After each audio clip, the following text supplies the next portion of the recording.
When you first look at Nick Ball, your mind doesn't immediately register menace. At just 5'2", with a frame that wouldn't fill out a heavyweight jacket, he doesn't cast a long shadow. But inside a boxing ring, Nick Ball doesn't just grow, he detonates. The Liverpool-born featherweight isn't merely a pressure fighter. He's a compact storm. A wrecking ball of a man who steps into the squared circle with the singular goal of destruction. And now, in 2025, as his stock rises and whispers about a clash with Naoya Inoue begin to build, one question hangs in the air like the scent of war. Could Ball be the one to finally dethrone the monster? To understand that, we have to go back. Back to where the storm first gathered. Nick Ball was born on February 28, 1997, in Merseyside, England. In a place where grit is currency and toughness is stitched into the local DNA, Ball's earliest steps into combat came through Thai boxing. But it wasn't long before he found himself drawn to a different kind of war. Inspired by the tenacity and raw aggression of Mike Tyson, he swapped the kicks for gloves and fell in love with the brutal economy of boxing. The Tyson comparison wasn't superficial either. Short, explosive, and terrifying on the inside, Ball would adopt the peekaboo-like pressure style that made Tyson a global menace. Only this time, the chaos was being unleashed at 126 pounds. From the start, Ball didn't just win, he ravaged. In just his second professional bout, he faced an opponent nearly a foot taller, with longer arms and a reputation for toughness. But height means little when you're fighting someone who doesn't care about it. Ball swarmed the giant, throwing his entire body behind every punch like a human cannonball. With terrifying ease, he converted his opponent's size into a disadvantage, slipping under jabs and exploding with combinations to the head and body. It wasn't a contest. It was a demolition.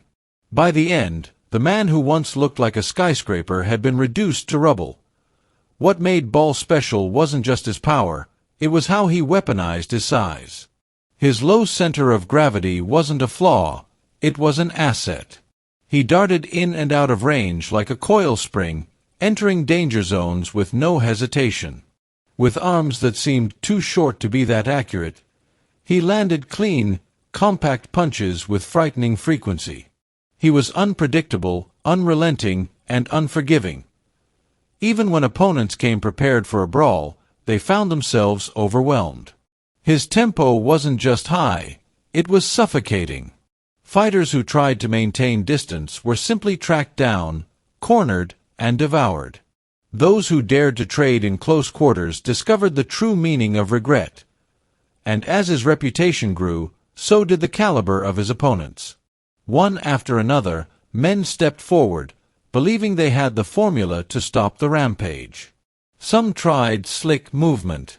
Others attempted to clinch and smother him. But each time, Ball adjusted. Each time, he found the range.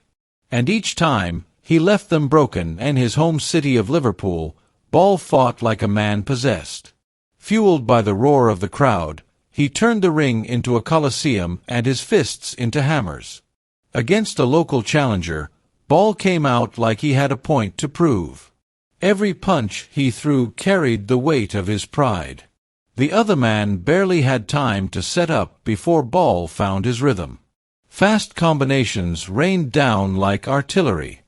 A single left hook made his opponent stumble awkwardly, like a puppet whose strings had just been cut. The crowd gasped, then roared.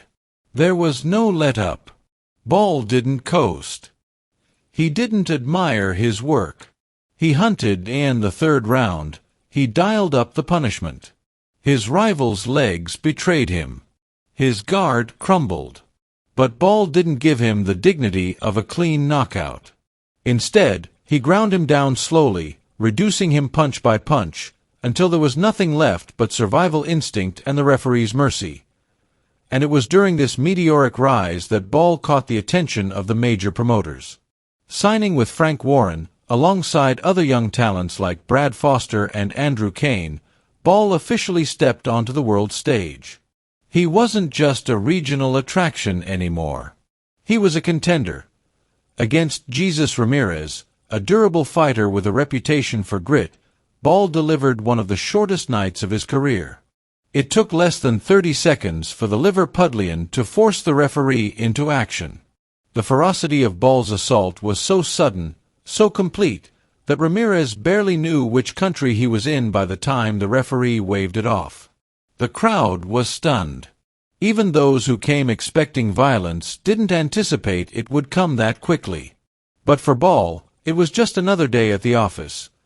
Then came Ludumo Lamati, a tall, undefeated South African with an unorthodox style and a reputation for heart. For the first time, Ball found himself in deep waters. Lamati landed clean, early. He circled, jabbed, and forced Ball to take more punishment than usual. But the Englishman didn't flinch. In fact, he smiled. And when the time came, he unleashed hell. That familiar overhand right began to land, and with each thud, Lamati's resistance faded. The taller man fought back gamely, refusing to give ground easily. But Ball's combinations flowed like water, cascading against the ropes and crashing into Lamati's body and head. By the final round, Lamati's corner had seen enough. They threw in the towel. Ball had broken another undefeated fighter. That night, he didn't just win. He announced himself as a legitimate threat to anyone with a belt. And the belts were calling. Winning the WBA Featherweight title, Ball returned home to Liverpool for his first defense. He was matched against Ronnie Rios, an American veteran known for his durability and ring IQ. Rios was no stepping stone. He had fought world champions before and was expected to give Ball real trouble. But what unfolded was a beatdown that bordered on tragic. From the opening bell, Ball was a force of nature. His footwork was sharp. His jab, often underrated, snapped Rios's head back like a whip. Every time the American tried to reset, Ball was already inside, hammering shots to the ribs and skull. By the third round, Rios's eyes had gone glassy. The left hook that dropped him was a thing of violent beauty, short, compact, and thunderous. The sound of it silenced the crowd for a brief moment before they erupted in awe. But Ball wasn't done. With Rios stumbling along the ropes, Ball tore into him with a ruthless tenacity. A final barrage sent the American tumbling outside the ropes, and for a moment there was real concern for his safety. Trainers rushed to his side. Doctors hovered. But in the center of the ring, Nick Ball stood calm. He had done what he came to do. Another defense. Another message. Still, questions remained. Could Ball take a punch from a truly elite opponent? Could he survive a war of attrition against someone just as tough? Enter TJ Doheny. Doheny was no ordinary challenger. A former world champion, battle-tested and still dangerous. And, crucially, he had faced Naoya Inoue before. Though defeated by the Japanese legend, Doheny had earned respect for his heart and resilience. If Ball wanted to be taken seriously as a threat to Inoue, this was the fight to prove it. The early rounds were tense. Doheny landed crisp counters. Ball, always aggressive, found himself eating clean shots. But he didn't back down. In fact, the harder Doheny hit him, the more Ball grinned. He crouched low, rolled with punches, and marched forward like a tank. As the rounds wore on, the momentum shifted. Ball's body shots began to pay dividends. Doheny slowed. His movement dulled. And Ball, sensing blood, stepped on the gas. Aided by his freakish conditioning and granite chin, he poured on the punishment. Uppercuts snuck through Doheny's guard. His right hand found his temple. Even a point deduction for tripping in the ninth couldn't slow Ball's momentum. By the 10th round, Doheny's corner had seen enough. They knew what was coming. Another brutal finish. Another fighter ruined. And so they stopped it. With that win, Nick Ball didn't just defend his belt. He made a statement. He had done what Inoue could not. Stop Doheny. And now, as the boxing world looks toward the future, the whispers are growing louder. Could this wrecking ball from Liverpool be the man to challenge Naoya Inoue? Could he drag the monster into a firefight and test his will in ways no one else has? Ball isn't the most technical. He doesn't dance. He doesn't dazzle with footwork. But he breaks people. He enters the ring with one intention, to destroy, and so far, no one's been able to stop him. Inoue may be the pound-for-pound king, a generational talent with surgical precision and explosive power. But styles make fights.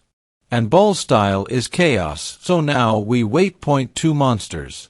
Two apex predators. There will inevitably be a clash. And if it happens, it won't be a boxing match, it will be a war.